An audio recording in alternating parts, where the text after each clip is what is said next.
ശരിയായിരിക്കും സ്തുതിയായിരിക്കട്ടെ. ഒരു സാധാരണ ഇടവകയിലെ വികാരിയച്ഛന് സ്ഥലത്തെ മെത്രാൻ്റെ ഫോൺ കോൾ വരികയാണ്. മെത്രാനച്ഛൻ ചോദിക്കുകയാണ്, ഇനി വല്ലതും ഉണ്ടോ അച്ചോ അവിടെ പണയം വെക്കാനായിട്ട്. സാധാരണക്കാരനായ വികാരിയച്ഛൻ പറയും, ഇല്ല പിതാവേ, ഒന്നും തന്നെയില്ല. മെത്രാൻ പറയുകയാണെങ്കിൽ ഒരു കാര്യം ചെയ്യ്, ഇവിടെ കത്തീഡ്രൽ പള്ളിയിലെ വികാരിയച്ഛനായിട്ട് ചാർജ് എടുക്കുക. അപ്പോൾ ഒരു 4 മെഴുകുതിരി കാലെങ്കിലും ഉണ്ടാകും പണയം വെക്കാനായിട്ട്. ആ സാധാരണക്കാരനായ വൈദികൻ്റെ തൊട്ടടുത്ത സ്ഥലം മാറ്റം കത്തീഡ്രൽ പള്ളിയിലെ വികാരിയച്ഛനായിട്ടായിരുന്നു. അവിടെ നിന്ന് അദ്ദേഹം ഒരു മോൺസിഞ്ഞോറായി മാറുന്നു. പിന്നീട് മാന്തുവായ രൂപതയുടെ മെത്രാനായി മാറുന്നു.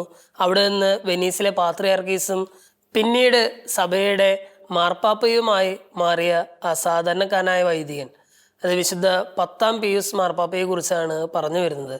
സ്നേഹമുള്ളവരെ, വിശുദ്ധരിലൂടെ വിശുദ്ധയിലേക്ക് എന്ന പ്രോഗ്രാമിലേക്ക് ഏവർക്കും സ്വാഗതം. നമ്മൾ ഇന്ന് കാണാനായിട്ട് പോകുന്നത് വിശുദ്ധ 10-ാം പിയൂസ് അഥവാ ജോസഫ് സാർത്തോ എന്ന് പറയുന്ന വിശുദ്ധനായ വൈദികന്റെ ചരിത്രമാണ്.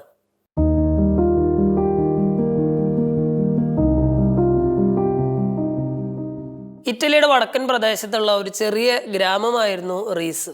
അവിടെയുള്ള പോസ്റ്റ്മാനായിരുന്നു ജിയോവാനി ബാറ്റിസ്റ്റ സാർത്തോ എന്ന് പറയുന്ന പോസ്റ്റ്മാൻ. അദ്ദേഹത്തിൻ്റെ ഭാര്യ മർഗരീത്ത, അവർക്ക് ആദ്യമേ തന്നെ 2 കുട്ടികളുണ്ടാവുകയാണ്. ഈ 2 കുട്ടികളും നന്നേ ചെറിയ പ്രായത്തിൽ തന്നെ പെട്ടെന്ന് മരിച്ചു പോകുന്നു. 3-ാമത് ഒരു ആൺകുട്ടി അവർക്ക് ജനിക്കുന്നു. ആൺകുട്ടിക്ക് അവർ വളരെ ഓമനിച്ച് ജോസഫ് എന്ന് പറയുന്നൊരു പേര് കൊടുക്കുന്നു. ജോസഫിനെ അവർ വീട്ടിലെ ബെപ്പോ എന്ന് ഒരു കളിപ്പേര് അല്ലെങ്കിൽ വിളിപ്പേരായിട്ട് ബെപ്പോ എന്നുള്ളൊരു പേരും കൂടി അവർ നിർദ്ദേശിക്കുകയാണ്. ജോസഫിന് ശേഷം ആ കുടുംബത്തിലേക്ക് 7 മക്കൾ കൂടി കടന്നു വരികയാണ്. പിന്നെ മൊത്തത്തിൽ 10 മക്കളുണ്ടായിരുന്ന ഈ ദമ്പതിമാർ ആദ്യത്തെ 2 മക്കളും ദൈവം തിരികെ എടുത്തപ്പോൾ ബാക്കി ഉണ്ടായിരുന്ന 8 മക്കളെയും വിശുദ്ധിയിലും വിജ്ഞാനത്തിലും വളർത്താനായിട്ട് ദരിദ്ര കുടുംബമായിരുന്നിട്ട് പോലും ഈ മാതാപിതാക്കളെ ശ്രദ്ധിച്ചു എന്ന് നമുക്ക് മനസ്സിലാക്കാനായിട്ട് സാധിക്കും.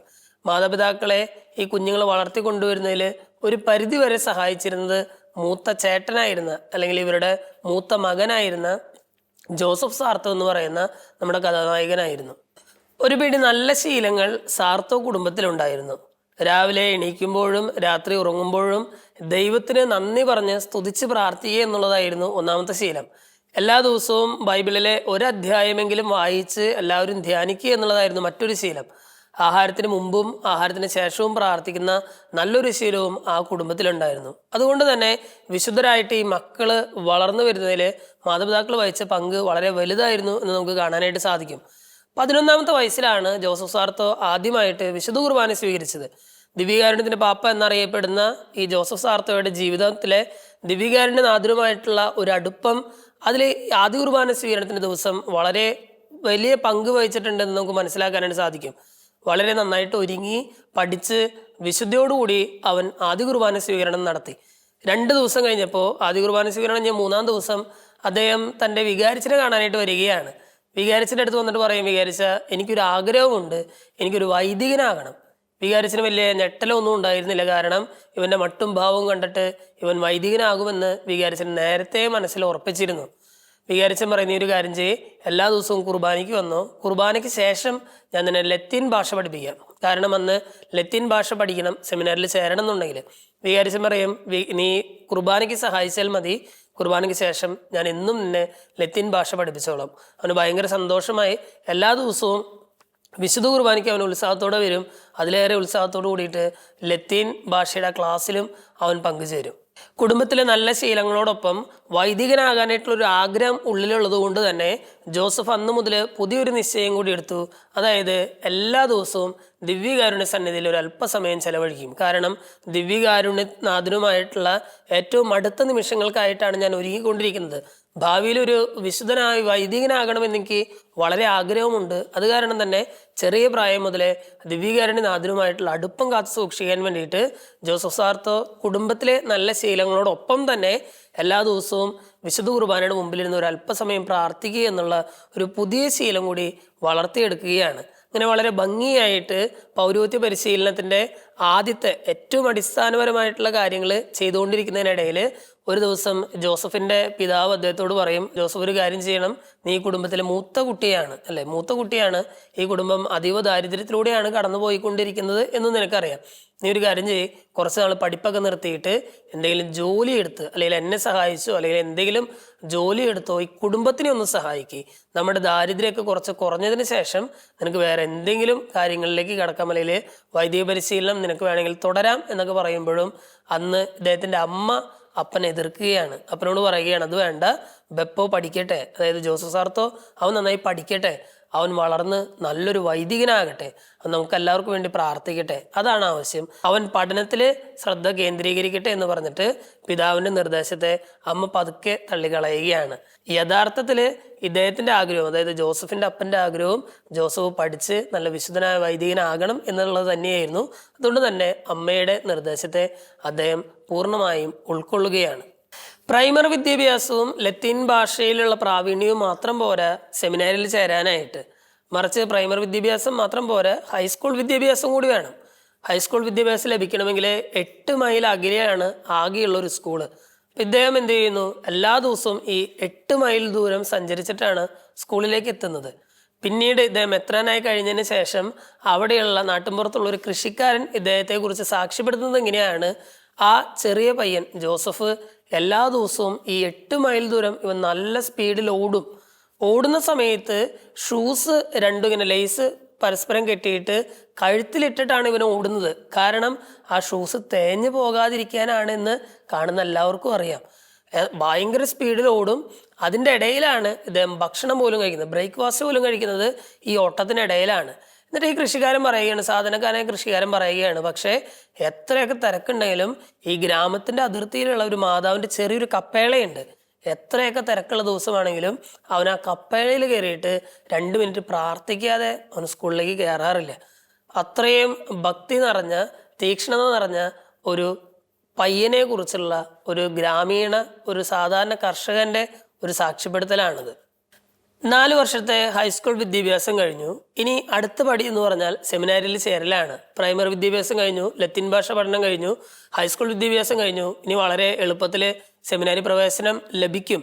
പക്ഷേ അപ്പോഴും ദാരിദ്ര്യം എന്ന് പറയുന്ന ഒരു വലിയ കടമ്പയുണ്ട് അല്ലെ. ദാരിദ്ര്യം അത് വലിയൊരു പ്രതിസന്ധിയായിട്ട് ജോസഫിന്റെ ജീവിതത്തിൽ വരികയാണ്. സെമിനാരിൽ ചേരണമെന്നുണ്ടെങ്കിൽ സെമിനാരിലെ ഫീസും താമസ ചെലവും മറ്റു കാര്യങ്ങൾക്കൊക്കെ ആയിട്ട് വലിയൊരു തുക ആവശ്യമാണ്. ആ തുക കൊടുക്കാനായിട്ട് ജോസഫിനോ ജോസഫിന്റെ കുടുംബത്തിലെ ആർക്കും സാധിക്കുകയുമില്ല. ജോസഫ് നേരെ വികാരിച്ചനായിട്ടുള്ള ഫുസറോണി എന്ന് പറയുന്ന അച്ഛൻ്റെ അടുത്ത് നിന്ന് പറയുകയാണ്. അച്ഛൻ ജോസഫിനെയും കൂട്ടിയിട്ട് പിതാവിൻ്റെ അടുത്തേക്ക്, മെത്രാൻ്റെ അടുത്തേക്ക് പോവുകയാണ്. ജോസഫിനെ ചൂണ്ടിക്കാണിച്ചുകൊണ്ട് മെത്രാനോട് പറയുകയാണ്, പിതാവേ, ഇത് ജോസഫ്, ഇവന് വൈദികനാകാനായിട്ടുള്ള വലിയ ആഗ്രഹമുണ്ട്, പക്ഷേ വീട്ടിൽ കുറച്ച് ദാരിദ്ര്യമൊക്കെ ഉണ്ട്, ഇവൻ സമർത്ഥനാണ്, അതുപോലെ തന്നെ ദൈവഭക്തി ഉള്ളവനുമാണ്. ബിഷപ്പ് ജോസഫിനോട് പറയും, ജോസഫ് ഒരു കാര്യം ചെയ്യ്, ട്രിവിസോ രൂപതയ്ക്ക് വേണ്ടിയിട്ട്, അതായത് ആ രൂപതയുടെ പേര് അതാണ്, ട്രിവിസോ രൂപതയ്ക്ക് വേണ്ടിയിട്ട് വൈദികനാകാനായിട്ട് നീ സെമിനാരിൽ ചേര്, അപ്പോൾ എന്തെങ്കിലും രീതിയിലുള്ള സ്കോളർഷിപ്പ് നിനക്ക് ഞാൻ ഒപ്പിച്ചു തരാമെന്ന് പറയുകയാണ്.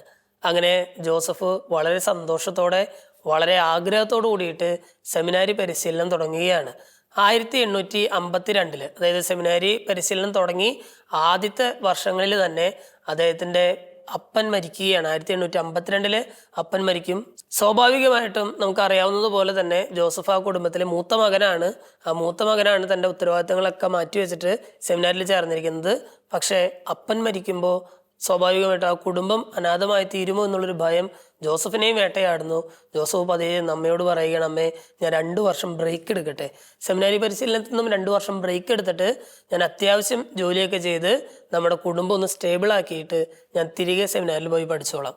അമ്മ പറഞ്ഞു, അതൊന്നും വേണ്ട, നീ സെമിനാരി പരിശീലനത്തിൽ നീ ശ്രദ്ധ കേന്ദ്രീകരിച്ചാൽ മതി, എൻ്റെ മോൻ നല്ലൊരു അച്ഛനായി കാണണമെന്നാണ് അമ്മയുടെയും അതുപോലെ തന്നെ നിൻ്റെ അപ്പൻ്റെയും ആഗ്രഹം. അത് തന്നെയാണ്, നീ പഠനത്തിൽ ശ്രദ്ധ കേന്ദ്രീകരിച്ചാൽ മതി, കുടുംബത്തെക്കുറിച്ച് നീ ആദ്യം കൊള്ളുകയേ വേണ്ട എന്ന് ഈ അമ്മ പറയുകയാണ്. അങ്ങനെ കൂടുതൽ തീക്ഷ്ണതയോടെ ജോസഫ് സെമിനാരിലേക്ക് എത്തുന്നു. 6 വർഷം സെമിനാരിൽ കഠിനാധ്വാനം ചെയ്ത് പഠനകാര്യങ്ങളിലും മറ്റു കാര്യങ്ങളിലും എല്ലാം കഠിനാധ്വാനം ചെയ്ത് ഫിലോസഫിയിലും തിയോളജിയിലും ഡിസ്റ്റിങ്ഷനോടുകൂടി പാസ്സായിട്ട് 1858 സെപ്റ്റംബർ 18 ഒരു പുരോഹിതനായിട്ട് ജോസഫ് സാർത്തോ ഉയർത്തപ്പെടുകയാണ്. ഒരു വൈദികനായതിനു ശേഷം ആദ്യത്തെ നിയമനം കിട്ടിയത് ടോംബോളോ എന്ന് പറയുന്ന ഒരു പള്ളിയിലെ കൊച്ചച്ഛനായിട്ടായിരുന്നു. അവിടുത്തെ വികാരിച്ചിന് കുറച്ച് പ്രായത്തിൻ്റെതായിട്ടുള്ള ബുദ്ധിമുട്ടുകളുള്ള കാരണം അച്ഛൻ ലീവ് ചോദിച്ചിരുന്നൊരു സമയമായിരുന്നു. അപ്പോൾ പിതാവ് ബിഷപ്പ് ചെയ്തൊരു എളുപ്പ വഴിയാണ് ജോസഫ് സാർത്തോ അച്ഛനെ ആ ഇടവകയിലേക്ക് അസിസ്റ്റന്റ് വികാരിയായിട്ട് വിടുക എന്നുള്ളത്. അദ്ദേഹം വളരെ സന്തോഷത്തോടെ ആ ഇടവകയിലേക്ക് കടന്നു ചെല്ലുന്നു. ഒരു ദാരിദ്ര്യം പിടിച്ച ഒരു സ്ഥലമായിരുന്നു അത്. അപ്പോൾ ഇദ്ദേഹത്തിന് വളരെ സന്തോഷമായി. അമ്മേൻ്റെ അടുത്ത് ഇദ്ദേഹം വിളിച്ചു പറയുകയാണ്, ഫോൺ വിളിച്ചു പറയുകയാണ്, അമ്മേ ഞാനും ദരിദ്രനാണ്, ഇവിടെയുള്ള ആളുകളും ദരിദ്രരാണ്, അവരെ അതുകൊണ്ട് തന്നെ അവരെ നന്നായിട്ട് എനിക്ക് മനസ്സിലാക്കാനായിട്ട് സാധിക്കുമെന്ന് പറയുകയാണ്. അത് സത്യവുമായിരുന്നു. ടോംബോളോ എന്ന് പറയുന്ന ആ സ്ഥലത്തെ ആളുകളെ വളരെ ഭംഗിയായിട്ട് തന്നെ ജോസഫ് സാർത്തോ പഠിച്ചെടുത്തു. അവർക്ക് വേണ്ടിയിരുന്ന കാര്യങ്ങളെല്ലാം ആദ്യ ദിവസങ്ങളിൽ തന്നെ അദ്ദേഹം ചെയ്തു എന്നുള്ളതാണ്. കുടുംബ സന്ദർശനത്തിനും മറ്റു കാര്യങ്ങൾക്കും വളരെ പ്രാധാന്യം നൽകിക്കൊണ്ടുള്ള പ്രവർത്തനമായിരുന്നു ജോസഫ് അച്ഛൻ്റേത്. ആദ്യത്തെ ദിവസങ്ങളിൽ തന്നെ അദ്ദേഹം നാട്ടുകാർക്ക് വേണ്ടിയിട്ട് ഒരു ഈവനിങ് ക്ലാസ് വയ്ക്കുകയാണ്. കാരണം അദ്ദേഹത്തിന് മനസ്സിലായി ഇവിടെ പഠനത്തിൻ്റെ ഒരു കുറവുണ്ട്, വിദ്യാഭ്യാസത്തിൻ്റെ ഒരു കുറവുണ്ട്. കൂടാതെ അതിലൂടെ ഉടലെടുത്ത കുറേ ദുരാചാരങ്ങളും അനാചാരങ്ങളും അന്ധവിശ്വാസങ്ങളും ഈ നാട്ടിലുണ്ട് എന്ന് ജോസഫ് സാർത്തോ മനസ്സിലാക്കുന്നു. അദ്ദേഹം പറയുകയാണ്, നമുക്കിവിടെ ഒരു ഈവനിങ് ക്ലാസ് വയ്ക്കാം. സായാഹ്നത്തിൽ എല്ലാവരും കൂടി ഒരുമിച്ച് കൂടുന്നു, നാട്ടുകാർ താല്പര്യമുള്ളവർക്കൊക്കെ ഒരുമിച്ച് കൂടുന്നു. ഈ ജോസഫ് സാർത്തോ അവരെ എഴുതാനും വായിക്കാനും ഒക്കെ പഠിപ്പിക്കുന്നു. അതോടൊപ്പം തന്നെ മറ്റ് ചില സംശയങ്ങൾക്ക് കൂടിയുള്ള ഉത്തരം കൂടി ഇദ്ദേഹം കൊടുക്കുന്നു. അങ്ങനെ പതിയെ പതിയെ ഈവനിങ് ക്ലാസ് ഭംഗിയായിട്ട് മുന്നോട്ട് പോകുന്നതിലൂടെ ആ നാട്ടിലുള്ള വിദ്യാഭ്യാസമുള്ള ആളുകൾ ഇവർക്ക് ക്ലാസ് എടുക്കാനായിട്ട് വരാൻ തുടങ്ങി. അപ്പോൾ ജോസഫ് അച്ഛൻ ഇത്തിരി കൂടി ഫ്രീ ആയി, അച്ഛൻ ഇത്തിരി അകലെ അങ്ങോട്ട് മാറിയിരിക്കും. അപ്പോൾ ഈ ക്ലാസ് കേട്ടിട്ട് ആർക്കെങ്കിലും എന്തെങ്കിലും സംശയങ്ങളൊക്കെ തോന്നുന്നുണ്ടെങ്കിൽ അച്ഛൻ്റെ അടുത്ത് വന്ന് സംശയം തീർക്കാം. അങ്ങനെ ഈവനിങ് ക്ലാസ്സുകൾ പതിയെ നല്ല നല്ല സംശയങ്ങളിലേക്കും ഈ സംശയങ്ങൾ കുമ്പസാരത്തിലേക്കും കുമ്പസാരം വിശുദ്ധ കുർബാനയിലേക്കും നയിക്കുന്ന സ്ഥിതി വന്നു. വളരെ ഭംഗിയായിട്ട് അച്ഛൻ അവിടെയുള്ള ശുശ്രൂഷ നിർവഹിക്കുകയാണ്. വീട് സന്ദർശനമായും യുവതി യുവാക്കൾക്കുള്ള ക്ലാസ്സുകളായും രോഗീ പരിചരണത്തിലുള്ള ചില നിർദ്ദേശങ്ങളായിട്ടും അല്ലെങ്കിൽ അവർക്കുള്ള പ്രാക്ടിക്കൽ സെഷനുകളായിട്ടും വളരെ വളരെ ക്രിയേറ്റീവായിട്ടുള്ള രീതിയിൽ ഇടവകക്കാർക്ക് വേണ്ടിയിട്ടുള്ള പല കാര്യങ്ങൾ അച്ഛൻ അവിടെ ചെയ്യുകയാണ്. ഇത്രയൊക്കെ തിരക്കിനിടയിലും അദ്ദേഹം സഭയെക്കുറിച്ചും സഭാ കാര്യങ്ങളെക്കുറിച്ചും പഠിക്കാനായിട്ട് സമയം കണ്ടെത്തിയിരുന്നു. സെന്റ് തോമസിന്റെ ദർശനങ്ങളിലും കാനൻ ലോയിലും അദ്ദേഹം ഇതിനോടകം ഡോക്ടറേറ്റ് എടുത്തു കഴിഞ്ഞിരുന്നു എന്ന് നമുക്ക് മനസ്സിലാക്കാനായിട്ട് സാധിക്കും. പിന്നെ ടോംബോളോയിലെ അദ്ദേഹത്തിൻ്റെ വൈദിക ജീവിതത്തിന് ശേഷം രണ്ടാമത്തെ പള്ളിയിലേക്ക് അദ്ദേഹത്തെ വികാരിയെ തന്നെ പിതാവ് നിയമിക്കുകയാണ്. ഈ രണ്ടാമത്തെ പള്ളിയിൽ വികാരിച്ചനായിരിക്കുമ്പോഴാണ്, രണ്ടാമത്തെ പള്ളിയിൽ വന്നതിന് ശേഷവും ഈ ഒന്നാമത്തെ പള്ളിയിൽ ഉണ്ടായിരുന്ന അതേ കാര്യങ്ങൾ തന്നെ അദ്ദേഹം ഇവിടെയും ഇംപ്ലിമെന്റ് ചെയ്യുകയാണ്. ഈവനിങ് ക്ലാസ്സുകളും മറ്റു കാര്യങ്ങളും എല്ലാം ഇവിടെയും അതേപടി അദ്ദേഹം ആവർത്തിക്കുകയാണ്. നാട്ടുകാർക്കെല്ലാം വളരെ സ്നേഹമുള്ള ഒരു വികാരിച്ചനായിട്ട്, വിശുദ്ധിയും വിജ്ഞാനവുമുള്ള ഒരു വികാരിച്ചനായിട്ട് അദ്ദേഹം വളർന്നു വരികയാണ്. അങ്ങനെ ഇരിക്കെയാണ് 1873 ആ നാടിനെ നടുക്കിക്കൊണ്ട് വലിയ പകർച്ചവ്യാധിയായ കോളറ രോഗം വരുന്നത്. കോളറ രോഗം അവിടെ എല്ലാം പടർന്നു പിടിച്ചു. ഒരുപാട് പേര് മരിച്ചു. ഒരു ദിവസം തന്നെ 4-5 പേര് മരിക്കുന്ന അവസ്ഥ വരെ ഈ ഇടവകയിൽ ഉണ്ടാവുകയാണ്. എല്ലാ ദിവസവും രോഗീപരിചരണവും അതുപോലെ തന്നെ അത്യാവശ്യം വേണ്ടവർക്ക് രോഗീലേപനവും മറ്റു കാര്യങ്ങളും കൊടുക്കാൻ വേണ്ടിയിട്ട് ജോസഫ് അച്ഛൻ ഓടി നടക്കുകയാണ്. 4-5 മരണങ്ങൾ ഒരു ദിവസം ഉണ്ടാകുമ്പോൾ അതേപോലെ തന്നെ ഈ മൃതദേഹ സംസ്കാരങ്ങളും അതിൻ്റെ തിരക്കുകളുമൊക്കെ ഒരു വികാരിച്ചനുണ്ടാകും. ഏറ്റവും ഒടുവിൽ ഈ മൃതദേഹം വഹിക്കാൻ പോലും, അത് ചുമക്കാൻ പോലും, ശവമഞ്ചം ചുമക്കാൻ പോലും ആരുമില്ലാത്ത അവസ്ഥ വരെ വന്നു. കാരണം ഇത് പകർച്ചവ്യാധിയാണ്. പകർച്ചവ്യാധി പിടിച്ച് ഒരാൾ മരിക്കുമ്പോൾ അദ്ദേഹത്തിൻ്റെ ശവസംസ്കാരത്തിനെത്താനോ ശവമഞ്ചം പിടിക്കാൻ പോലും ആളുകൾ പേടിച്ചിരുന്ന ഒരവസ്ഥ വരുത്തി.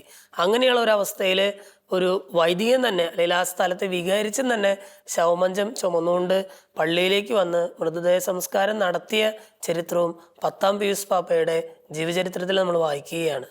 ഈ രണ്ടാമത്തെ പള്ളിയിൽ വികാരിച്ചനായിരിക്കുമ്പോഴാണ് നമ്മൾ തുടക്കത്തിൽ പറഞ്ഞ മെത്രാൻ്റെ ഫോൺ കോൾ വരുന്നത്. കാരണം ആ നാട്ടിലുള്ള എല്ലാവരിൽ നിന്നും സഹായം സ്വീകരിച്ച് എവിടെ നിന്നൊക്കെ കടം വാങ്ങിക്കാൻ സാധിക്കുമോ സാധിക്കുന്നവരിൽ നിന്നും കടം പോലും വാങ്ങിച്ച് ഈ ജോസഫ് സാർത്തോ ആളുകളെ, ദരിദ്രരെ സഹായിച്ചിരുന്നു എന്ന് നമ്മൾ ജീവചരിത്രത്തിൽ കാണുന്നുണ്ട്. അങ്ങനെയുള്ള ഒരു സമയത്താണ് മെത്രാനച്ഛൻ ഈ ജോസഫ് അച്ഛനെ വിളിച്ച് ചോദിക്കുന്നത്, ഇനി അവിടെ പണയം വെക്കാനായിട്ട് എന്തെങ്കിലും ഉണ്ടോ? അത് കളിയാക്കി ചോദിച്ചതല്ല, കുറ്റപ്പെടുത്തി ചോദിച്ചതല്ല, മറിച്ച് അദ്ദേഹത്തെ കുറിച്ചുള്ള അഭിമാനത്തിൽ നിന്ന് ചോദിച്ചതാണ്. കാരണം അത്ര മനോഹരമായിട്ട് അദ്ദേഹം അവിടെ ജീവകാരുണ്യ പ്രവർത്തനങ്ങൾ ചെയ്യുന്നുണ്ട്. അതുകൊണ്ട് തന്നെയാണ് ആ ചോദ്യത്തിന് ശേഷം ഒരു പ്രമോഷൻ എന്ന പോലെ കത്തീഡ്രൽ വികാരിയായിട്ട് അദ്ദേഹത്തിന് സ്ഥാനക്കയറ്റം കൊടുക്കുന്നത്. കത്തീഡ്രൽ വികാരിയായിരുന്ന ജോസഫ് സാർത്തോ പിന്നീട് സെമിനാരിയിലെ സ്പിരിച്വൽ ഫാദർ ആകുന്നു. ആ രൂപതയുടെ തന്നെ ചാൻസലർ ആകുന്നു, പിന്നീട് സെമിനാരിയിലെ റെക്ടറച്ചനാകുന്നു, മോൺസിഞ്ഞോർ ആകുന്നു. അങ്ങനെ വളരെ സ്തുത്യർഹമായ സേവനം ആ രൂപതയിൽ കാഴ്ചവെക്കുകയാണ് ജോസഫ് സാർത്തോ അച്ഛൻ. വികാരി ജനറൽ അച്ഛനായിരിക്കുന്ന സമയത്താണ് സഭയുടെ എല്ലാ സ്ഥാപനങ്ങളിലും അല്ലെങ്കിൽ എല്ലാ വിദ്യാഭ്യാസ സ്ഥാപനങ്ങളിലും വിശ്വാസ പരിശീലനത്തിനുള്ള സംവിധാനം ഒരുക്കണമെന്ന് അദ്ദേഹം കർശനമായിട്ട് നിർദ്ദേശിക്കുന്നത്. അത് മാർപ്പാപ്പയായിരുന്നപ്പോഴും ഈ വിശ്വാസ പരിശീലന കാര്യങ്ങളിൽ വളരെ ശ്രദ്ധ അദ്ദേഹം പുലർത്തിയിരുന്നു എന്ന് നമുക്ക് കാണാനായിട്ട് സാധിക്കും. അങ്ങനെ ഇരിക്കെ 1884 അദ്ദേഹത്തെ ബിഷപ്പ് തൻ്റെ അരമനയിലേക്ക് വിളിപ്പിക്കുകയാണ്. അവിടെയുള്ള അരമനയിലുള്ള ചാപ്പലിൽ എന്നിട്ട് അദ്ദേഹത്തോട് പറയും, മുട്ടുകുത്തി എന്ന് ദൈവത്തോട് പ്രാർത്ഥിക്കാൻ പറയും. അങ്ങനെ മുട്ടുകുത്തി എന്ന് പ്രാർത്ഥിക്കുന്ന ജോസഫിൻ്റെ കയ്യിലേക്ക് ഒരു കവർ വെച്ച് നീട്ടുകയാണ്, ഒരു ലെറ്റർ വെച്ച് നീട്ടുകയാണ്. എന്നിട്ട് പറയും അത് തുറന്നു വായിക്കാൻ പറയും. ഈ ജോസഫ് സാർത്തോ ഈ ലെറ്റർ തുറന്ന് വായിച്ചു കഴിയുമ്പോൾ ജോസഫിൻ്റെ കണ്ണുകളൊക്കെ നിറഞ്ഞൊഴുകുന്നുണ്ട്.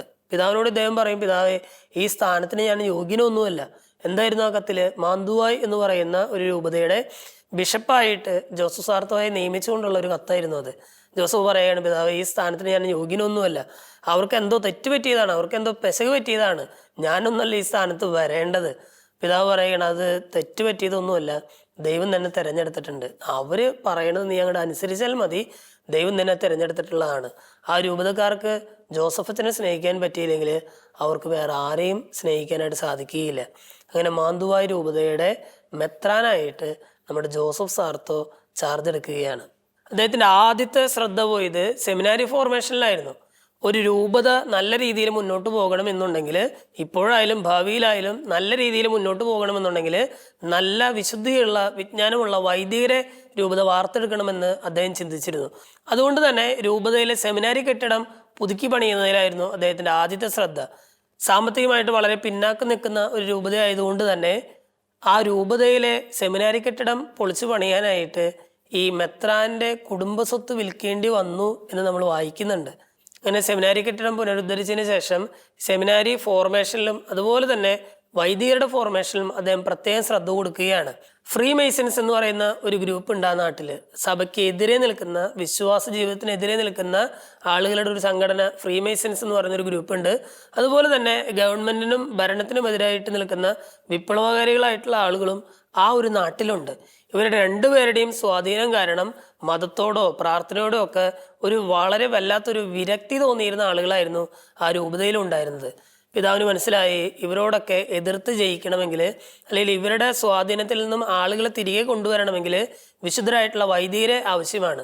പിന്നെ വൈദികര് വിശുദ്ധരാകണം എന്നുള്ള വലിയൊരു ആഗ്രഹം ഈ പിതാവിൻ്റെ മനസ്സിൽ രൂപപ്പെടുകയും അതിനനുസരിച്ചുള്ള പ്രോഗ്രാമുകൾ ഇദ്ദേഹം ആ രൂപതയിൽ ആവിഷ്കരിക്കുകയും ചെയ്യുകയാണ്. പിതാവ് ഇപ്രകാരം പറയുകയാണ്, എല്ലാ വൈദികരും വിശുദ്ധ കുർബാനയ്ക്ക് മുമ്പ് കുമ്പസാരിപ്പിക്കാനായിട്ട് സമയം കണ്ടെത്തണം. കുമ്പസാരക്കൂട്ടിൽ നിങ്ങൾ സമയം കണ്ടെത്തണം, പ്രത്യേകിച്ച് വിശുദ്ധ കുർബാനയ്ക്ക് മുമ്പ്. കുമ്പസാരക്കൂടിനോടും വിശുദ്ധ കുർബാനയോടും ഒരു പ്രത്യേക അടുപ്പമുണ്ടായിരുന്ന ഈ ബിഷപ്പ് വൈദികനായപ്പോഴും, ബിഷപ്പായിരുന്നപ്പോഴും, കർദിനാളായിരുന്നപ്പോഴും, മാർപ്പാപ്പയായിരുന്നപ്പോൾ പോലും കുമ്പസാരിപ്പിക്കാനായിട്ട് സമയം കണ്ടെത്തിയിരുന്ന ഒരു ബിഷപ്പായിരുന്നു എന്ന് നമുക്ക് കാണാനായിട്ട് സാധിക്കും അദ്ദേഹത്തിൻ്റെ ജീവചരിത്രം വായിച്ചാൽ. മാന്തുവായ് രൂപതയിലെ ബിഷപ്പ് എന്ന സ്ഥാനം വളരെ ഭംഗിയായിട്ട് ജോസഫ് സാർത്തോ മുന്നോട്ട് കൊണ്ടുപോകുന്നതിനിടയ്ക്കായിരുന്നു 1893 വെനീസിലെ പാത്രിയാർക്കീസായിട്ട് അദ്ദേഹം തെരഞ്ഞെടുക്കപ്പെട്ടത്. വെനീസിലെ പാത്രിയാർക്കീസിന്റെ കസേര ഒഴിഞ്ഞു കിടക്കുന്ന ഒഴിവിലേക്ക് ആരെ നിയമിക്കണമെന്ന് ലിയോ 13 പാപ്പയ്ക്ക്, അന്നത്തെ മാർപ്പാപ്പയായിരുന്ന ലിയോ 13 പാപ്പയ്ക്ക് രണ്ടാമതൊന്നും ആലോചിക്കേണ്ടതായിട്ട് വന്നിരുന്നില്ല. കാരണം ജോസഫ് സാർത്തോ എന്ന് പറയുന്ന വളരെ പ്രഗത്ഭനായിട്ടുള്ളൊരു മെത്രാൻ തൻ്റെ മുമ്പിൽ ഇങ്ങനെ നിറഞ്ഞു നിൽക്കുന്ന ഒരു സമയമാണ്. അദ്ദേഹം ജോസഫ് സാർത്തോയെ വെനീസിലെ പാത്രിയാർക്കീസായിട്ട് നിയമിക്കുകയാണ്. മാന്തുവായ് രൂപതയിൽ ഉണ്ടായിരുന്നതിനേക്കാളും ഏറെ ഈ ഫ്രീ മെയ്സൺസ് ഗ്രൂപ്പിന് സ്വാധീനമുണ്ടായിരുന്ന ഒരിടമായിരുന്നു ഈ വെനീസ് എന്ന് പറയുന്ന അതിരൂപത.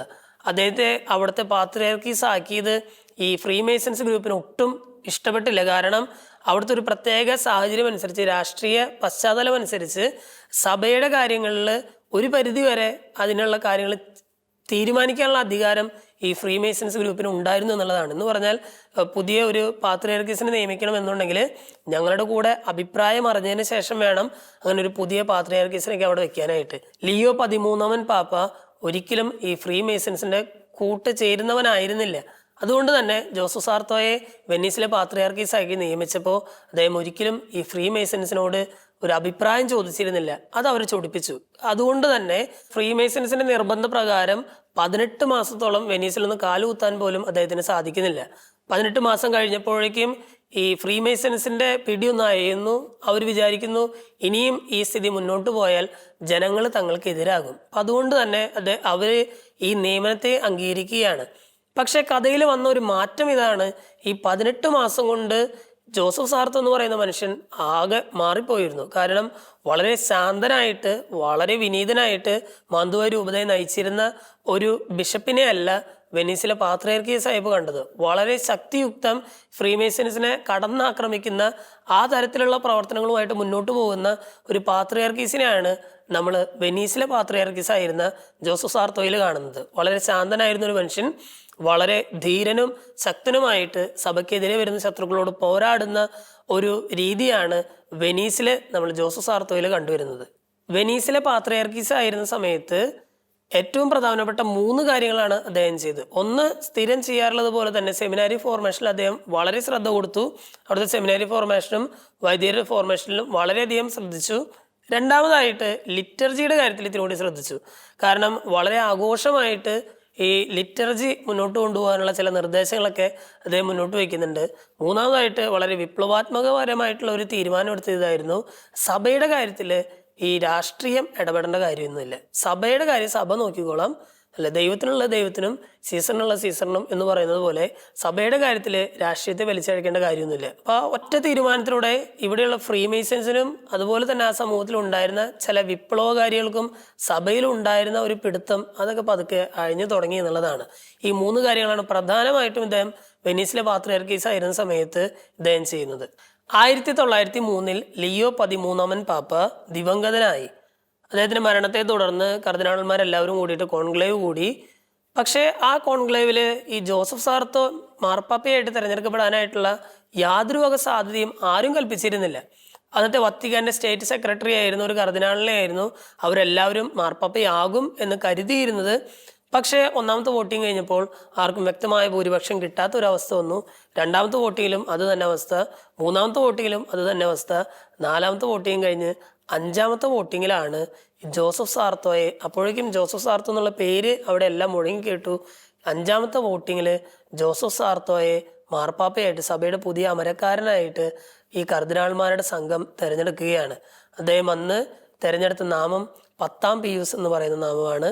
അങ്ങനെ സഭയുടെ പുതിയ അമരക്കാരനായിട്ട് 10ാം പിയൂസ് മാർപ്പാപ്പ ചാർജ് എടുക്കുകയാണ്.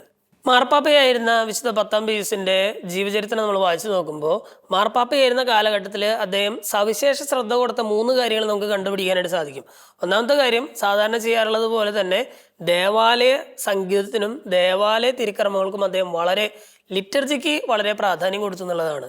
എത്ര ആഘോഷകരമായിട്ട് ലിറ്റർജി നിങ്ങൾക്ക് മുന്നോട്ട് കൊണ്ടുപോകാൻ സാധിക്കുമോ അത്രയും ആഘോഷമായി തന്നെ ലിറ്റർജി മുന്നോട്ട് കൊണ്ടുപോകണം എന്ന് അദ്ദേഹം നിർദ്ദേശിച്ചു. രണ്ടാമതായിട്ട് സെമിനാരിക്കാരുടെ കാര്യത്തിലുള്ള ശ്രദ്ധ പോലെ തന്നെ വൈദികരുടെ കാര്യത്തിൽ അദ്ദേഹം മാർപ്പാപ്പയായിരുന്നപ്പോൾ ഒരു പടി കൂടി കടന്ന് വൈദികരുടെ കാര്യത്തിലും കൂടി ഇത്തിരി കൂടി ശ്രദ്ധ കൊടുക്കാനായിട്ട് അദ്ദേഹം സഭയെ ഉദ്ബോധിപ്പിക്കുകയാണ്. കാരണം വിശുദ്ധനായിട്ടുള്ള ഒരു വൈദികനുണ്ടെങ്കിൽ മാത്രമേ ഒരു സമൂഹം വിശുദ്ധമായി നിലനിൽക്കുകയുള്ളൂ എന്ന് അദ്ദേഹം വിശ്വസിച്ചിരുന്നു. അതുകൊണ്ട് തന്നെ വൈദികർക്ക് വേണ്ട കാര്യങ്ങളെല്ലാം വളരെ ഭംഗിയായി തന്നെ മുന്നോട്ട് കൊണ്ടുപോകാനായിട്ട് അദ്ദേഹം സഭയെ ഉത്ബോധിപ്പിക്കുകയാണ്. മൂന്നാമതായിട്ട് കുട്ടികളുടെ വിശ്വാസ പരിശീലനത്തിന്റെ കാര്യത്തിലാണ്. സഭയുടെ എല്ലാ വിദ്യാഭ്യാസ സ്ഥാപനങ്ങളിലും വിശ്വാസ പരിശീലനത്തിനുള്ള സംവിധാനം ഒരുക്കണമെന്ന് അദ്ദേഹം നിർദ്ദേശിക്കുന്നു. കുട്ടികളുടെ വിശ്വാസ പരിശീലനത്തിന് ഒരു പ്രത്യേക പ്രാധാന്യം കൊടുത്ത് മുന്നോട്ട് കൊണ്ടുപോകാനായിട്ട് ഇദ്ദേഹം സഭയെ ഉദ്ബോധിപ്പിക്കുകയാണ്. കുട്ടികൾക്ക് ആദ്യ കുർബാന സ്വീകരണത്തിനുള്ള ഒരു വയസ്സൊക്കെ അന്ന് നിശ്ചയിച്ചിരുന്നു. 11 വയസ്സ് കഴിഞ്ഞവർ മാത്രമേ ആദ്യ കുർബാന സ്വീകരണം നടത്താൻ പാടുകയുള്ളൂ എന്നുള്ളതായിരുന്നു അക്കാലത്തെ നിയമം.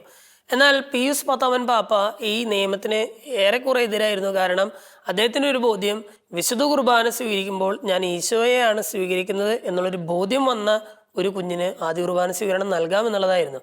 ഒരു ദിവസം അദ്ദേഹം മാർപ്പാപ്പയായിരിക്കുന്ന സമയത്ത് ഒരു അമ്മയും കുഞ്ഞും കയറി വരുന്നു. ഈ കുഞ്ഞിനെ പരിചയപ്പെടുത്തുന്നതിനിടയിൽ ഈ അമ്മ പറയുകയാണ്, ഇവന് 4 വയസ്സായി, കുറച്ച് കൊല്ലങ്ങൾ കൂടി കഴിയുമ്പോൾ ഇവന് വിശുദ്ധ കുർബാന കൊടുക്കണം എന്ന് എനിക്ക് ആഗ്രഹമുണ്ട്. അപ്പൊ ഈ കുഞ്ഞിനോട് മാർപ്പാപ്പ ചോദിക്കുകയാണ്, മോനെ നീ വിശുദ്ധ കുർബാന സ്വീകരിക്കുമ്പോൾ നീ ആരെയാണ് സ്വീകരിക്കുന്നത്? ഞാൻ ഈശോയാണ് സ്വീകരിക്കുന്നത്. ആ വിശുദ്ധ കുർബാന അപ്പത്തിൽ ആരാണ് ജീവിക്കുന്ന ദൈവമായിട്ട് ഉള്ളത് എന്ന് ചോദിക്കുമ്പോൾ ഈ കുഞ്ഞു പറയുകയാണ്, അതിൽ ഈശോ ജീവിക്കുന്നുണ്ട്, ആ അപ്പത്തിൽ ഈശോ ജീവിക്കുന്നുണ്ട് എന്ന് ഈ കുഞ്ഞു പറയുകയാണ്. മാർപ്പാപ്പ പറയുകയാണ്, നാളെ ഈ അമ്മയോട് പറയുകയാണ്, നാളെ ഈ കുഞ്ഞിനെ കൊണ്ട് എൻ്റെ കുർബാനയ്ക്ക് വരിക, ഞാനിവന് ആദ്യ കുർബാന സ്വീകരണം നൽകുമെന്ന് പറയുകയാണ്.